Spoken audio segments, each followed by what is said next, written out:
Hi guys, ಎಲ್ಲರಿಗೂ ನಮಸ್ಕಾರ. Ma'am story ಚಾನಲ್ಗೆ ಸ್ವಾಗತ. ಇವತ್ತಿನ ವಿಡಿಯೋದಲ್ಲಿ ಥರ್ಡ್ ಟ್ರೈಮಿಸ್ಟರಲ್ಲಿ ಮಾಡುವಂತಹ ಸ್ಕ್ಯಾನ್ ಅಂದರೆ ಗ್ರೋತ್ ಸ್ಕ್ಯಾನ್ ಬಗ್ಗೆ ಕಂಪ್ಲೀಟಾಗಿ ತಿಳಿಸ್ಕೊಡ್ತೀನಿ. ಅದಕ್ಕಿಂತ ಮುಂಚೆ ಯಾರೆಲ್ಲ ಇನ್ನೂ ನನ್ನ ಚಾನಲ್ನ ಸಬ್ಸ್ಕ್ರೈಬ್ ಮಾಡ್ಕೊಂಡೆ ನೋಡ್ತಿದ್ದೀರಾ, ದಯವಿಟ್ಟು ಸಬ್ಸ್ಕ್ರೈಬ್ ಮಾಡ್ಕೊಳ್ಳಿ.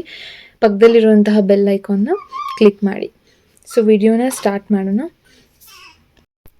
ಥರ್ಡ್ ಟ್ರೈಮಿಸ್ಟರಲ್ಲಿ ನಾವು ಮಾಡಿಸೋದು ಗ್ರೋತ್ ಸ್ಕ್ಯಾನ್. ಈ ಗ್ರೋತ್ ಸ್ಕ್ಯಾನ್ನ ಫೀಟಲ್ ಗ್ರೋತ್ ಸ್ಕ್ಯಾನ್ ಅಂತಲೂ ಕರೀತಾರೆ, ಅಥವಾ ಫೀಟಲ್ ವೆಲ್ ಬೀಯಿಂಗ್ ಸ್ಕ್ಯಾನ್ ಅಂತ ಕೂಡ ಹೇಳ್ತಾರೆ. ಈ ಸ್ಕ್ಯಾನ್ನ ಥರ್ಡ್ ಟ್ರೈಮಿಸ್ಟರಲ್ಲಿ ಕಂಪಲ್ಸರಿಯಾಗಿ ಮಾಡಿಸ್ಲೇಬೇಕಾ ಅಂತ ಕೇಳಿದ್ರೆ ಹೌದು. ಮತ್ತು ಯಾವ ಮಂತಲ್ಲಿ ಯಾವ ವೀಕಲ್ಲಿ ಈ ಸ್ಕ್ಯಾನ್ನ ಮಾಡಿಸ್ಬೇಕು, ಈ ಸ್ಕ್ಯಾನ್ ಇಂಪಾರ್ಟೆನ್ಸ್ ಏನು ಅಂತ ಕಂಪ್ಲೀಟ್ ಆಗಿ ಈ ವಿಡಿಯೋದಲ್ಲಿ ತಿಳ್ಕೊಳ್ಳೋಣ. ಇದ್ರ ಬಗ್ಗೆ ಕಂಪ್ಲೀಟ್ ಆಗಿ ತಿಳ್ಕೊಬೇಕು ಅಂದರೆ ವಿಡಿಯೋನ ಸ್ಕಿಪ್ ಮಾಡದೆ ಕೊನೆವರೆಗೂ ನೋಡಿ. ಥರ್ಡ್ ಟ್ರೈಮಿಸ್ಟರಲ್ಲಿ ಮಾಡಬೇಕಾ ಈ ಸ್ಕ್ಯಾನ್ ಅಂತ ಹೇಳಿದರೆ ಹೌದು. ಈ ಗ್ರೋತ್ ಸ್ಕ್ಯಾನ್ನ ಕಂಪಲ್ಸರಿಯಾಗಿ ಮಾಡಿಸಲೇಬೇಕು. ಮತ್ತು ಎಷ್ಟು ಸ್ಕ್ಯಾನ್ ಮಾಡಿಸ್ಬೇಕು ಅಂದರೆ ಇದು ಕೆಲವರಿಗೆ ಅವ್ರ ಬಾಡಿ ಕಂಡೀಷನ್ಸ್ ಮೇಲೆ ಅಥವಾ ಮಗು ಬೆಳವಣಿಗೆ ಮೇಲೆ ಡಿಪೆಂಡ್ ಆಗಿರುತ್ತೆ. ಕೆಲವರಿಗೆ ಸೆವೆಂತ್ ಮಂತಲ್ಲಿ ಮಾಡಿದ್ರೆ ಸಾಕು ಅಂತ ಹೇಳಿರ್ತಾರೆ. ಇನ್ನು ಕೆಲವರಿಗೆ 7th 8th ಹಾಗೆ ಮತ್ತು ಅದೇ ರೀತಿ 9th ಮಂತಲ್ಲಿ ಮಾಡ್ಸೋಕ್ಕೆ ಹೇಳಿರ್ತಾರೆ. ಸೊ ಈ ಸ್ಕ್ಯಾನ್ನ ಯಾವ ಮಂತ್ ಮತ್ತು ಯಾವ ವೀಕಲ್ಲಿ ಮಾಡಿಸ್ಬೇಕು ಅಂತ ಹೇಳಿದರೆ ಇದನ್ನು 7th ಮಂತಿಂದ ಮಾಡಿಸೋದಕ್ಕೆ ಹೇಳ್ತಾರೆ. ವೀಕ್ಸ್ ಪ್ರಕಾರ ಅಂದರೆ 28 ವೀಕ್ಸಿಂದ 32 ವೀಕ್ಸ್ ಒಳಗಡೆ ಈ ಸ್ಕ್ಯಾನ್ನ ಮಾಡಿಸ್ಬೇಕಾಗತ್ತೆ. ಮತ್ತು ನೆಕ್ಸ್ಟ್ ಸ್ಕ್ಯಾನ್ನ 36 ವೀಕ್ಸಿಂದ 40 ವೀಕ್ಸ್ ಒಳಗಡೆ ಮಾಡಿಸ್ಕೊಳ್ಳೋದಕ್ಕೆ ಹೇಳ್ತಾರೆ. ಕೆಲವರಿಗೆ 1 ಸ್ಕ್ಯಾನ್ ಸಾಕು ಅಂತ ಹೇಳಿರ್ತಾರೆ. ಇನ್ನು ಕೆಲವರಿಗೆ 2 ಸ್ಕ್ಯಾನ್ ಕೂಡ ಕಂಪಲ್ಸರಿಯಾಗಿ ಮಾಡಿಸ್ಕೊಳ್ಳೋದಕ್ಕೆ ಹೇಳಿರ್ತಾರೆ. ಮತ್ತು ಈ ಸ್ಕ್ಯಾನ್ನ ಯಾಕೆ ಪ್ರೆಗ್ನೆನ್ಸಿ ಟೈಮಲ್ಲಿ ಅದು ಮುಖ್ಯವಾಗಿ ಥರ್ಡ್ ಟ್ರೈಮಿಸ್ಟರಲ್ಲಿ ಮಾಡ್ತಾರೆ ಅಂದರೆ, ಈಗ ನಮಗೆ 5th ಮಂತಲ್ಲಿ ಸ್ಕ್ಯಾನಲ್ಲಿ ಗೊತ್ತಿರುತ್ತೆ ಮಗು ಯಾವ ರೀತಿ ಬೆಳವಣಿಗೆ ಇದೆ ಅಂತ. ಸೊ ಅದೇ ರೀತಿ ಥರ್ಡ್ ಟ್ರೈಮಿಸ್ಟರಲ್ಲಿ ಗ್ರೋತ್ ಸ್ಕ್ಯಾನಲ್ಲಿ ಇನ್ನೂ ತುಂಬಾ ಮುಖ್ಯವಾದ ವಿಷಯಗಳನ್ನು ಗಮನಿಸೋದಕ್ಕೆ ಈ ಸ್ಕ್ಯಾನ್ನ ಬೆಳವಣಿಗೆ ಇದೆಯಾ, ಯಾವ ರೀತಿ ಬೆಳವಣಿಗೆ ಇದೆ ಅಂತ ತಿಳ್ಕೊಳ್ಳೋದಕ್ಕೆ ಈ ಸ್ಕ್ಯಾನ್ನ ಮಾಡ್ತಾರೆ. ಮತ್ತು ಇದ್ರ ಸೆಕ್ಷನ್ ಆಗುತ್ತಾ ಅಥವಾ ನಾರ್ಮಲ್ ಆಗುತ್ತಾ ಅಂತ ಡಿಪೆಂಡ್ ಆಗುತ್ತಲ್ವ. ಸೊ ಅದನ್ನು ತಿಳ್ಕೊಳ್ಳೋದಕ್ಕೂ ಕೂಡ ಈ ಸ್ಕ್ಯಾನು ಇಂಪಾರ್ಟೆಂಟ್ ಆಗಿರುತ್ತೆ.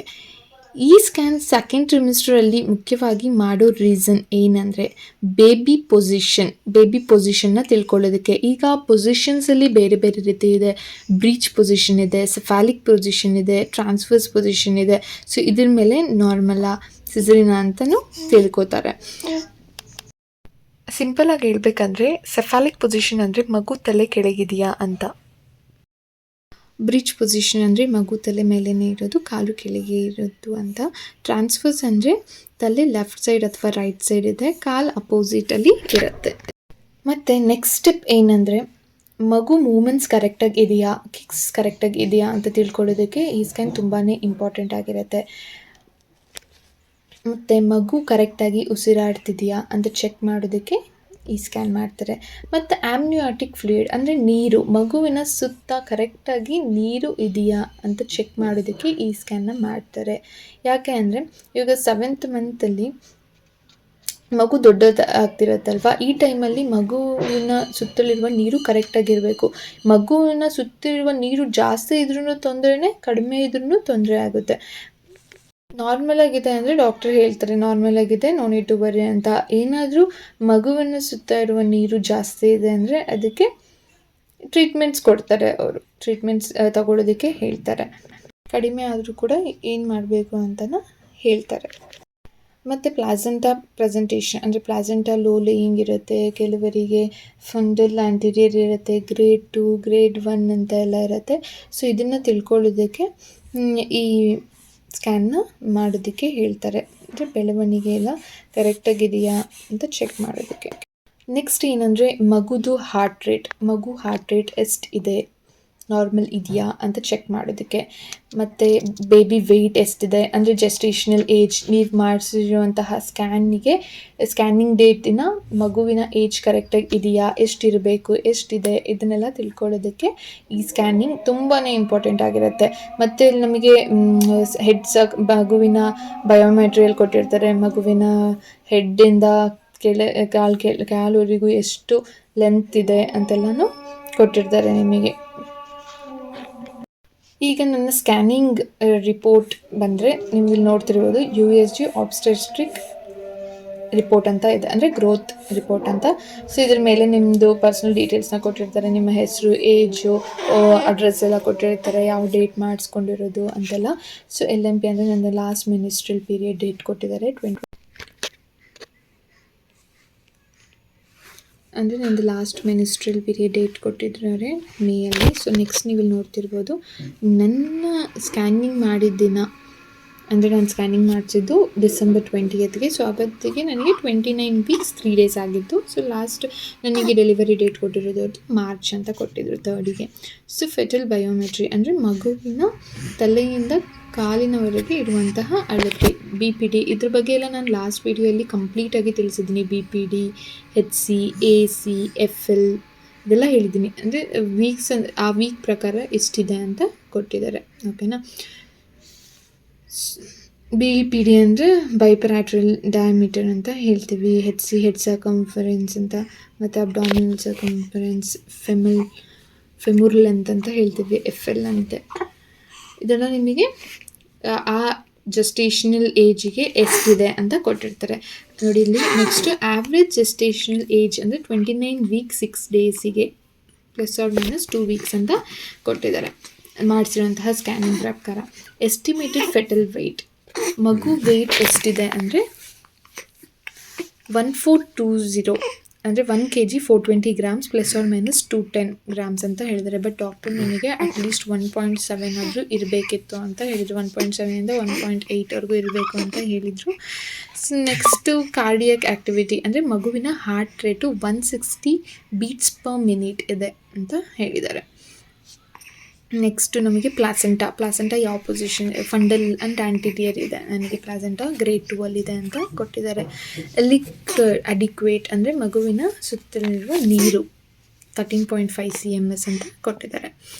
ಸೊ ಇದರಲ್ಲಿ ಜಸ್ಟ್ ನಮಗೆ ಇಂಪಾರ್ಟೆಂಟ್ ಏನಂದರೆ ಮಗುವಿನ ಹಾರ್ಟ್ ರೇಟು, ಮಗುವಿನ ವೆಯ್ಟ್ ಎಷ್ಟಿದೆ ಇದೆರಡು, ಮತ್ತು ಯಾವ ಪೊಸಿಷನ್ನಲ್ಲಿದೆ,